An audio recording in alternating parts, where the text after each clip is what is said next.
here's what people think about introverts, and here's what people think about shy people. And like those things are greatly overlapped.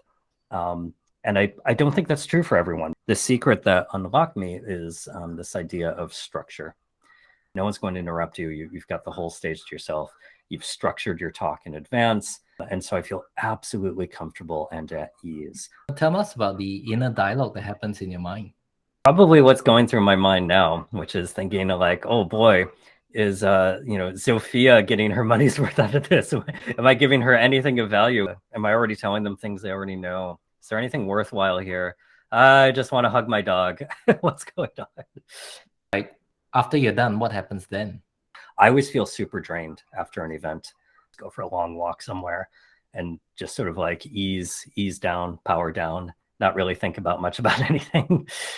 We have to give ourselves permission. No one else would do that for us. Like you have to give yourself permission just to take time out and to give yourself a break to recharge. Are there ways of communicating that do not suit you? I'm a people manager, and a key learning for me that I like would also pass on to you is that, hey, I'm not perfect.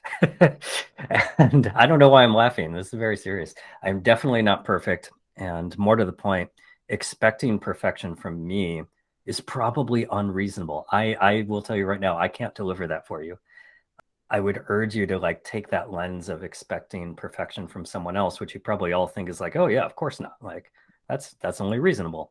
I'd urge you to take that lens and then turn it back on yourself, because expecting yourself to be perfect, to be always on and always having the right thing to say in the right moment and communicating in the right way and just sort of doing everything right in general, that is also unreasonable.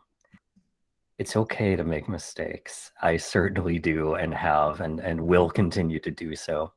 And that's not setting low expectations. That's just, acknowledging reality. When you're new, it's a powerful moment for you that most people don't take advantage of. When you're new, this is the best time to ask questions. It's very hard to ask questions once you've been at a place for 6 months or 9 months or a year, as you can when you are new. And if you don't know that thing, chances are someone else in the room also does not know that thing.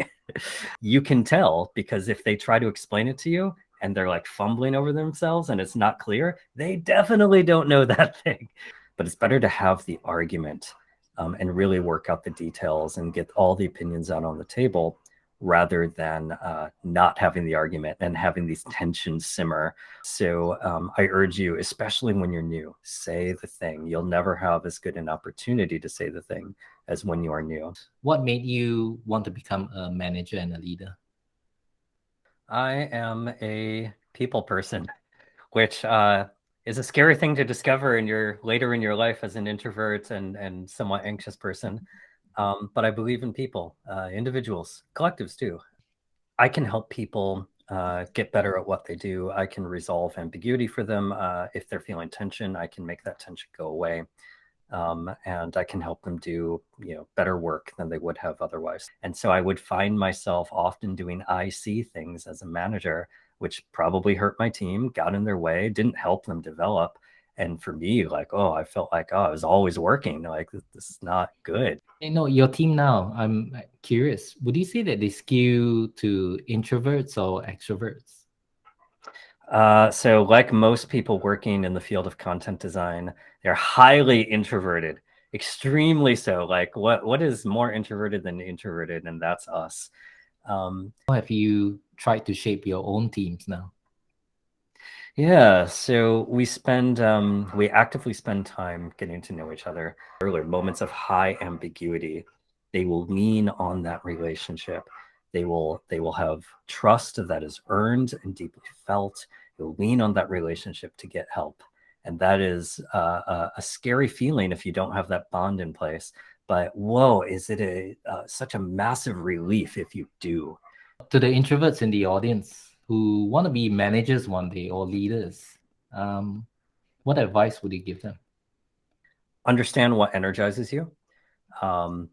and sort of interrogate your desire for management.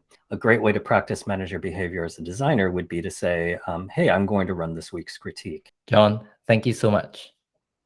Thank you so much, Tim. And thank you everyone for your attention and your time, but also for your great questions.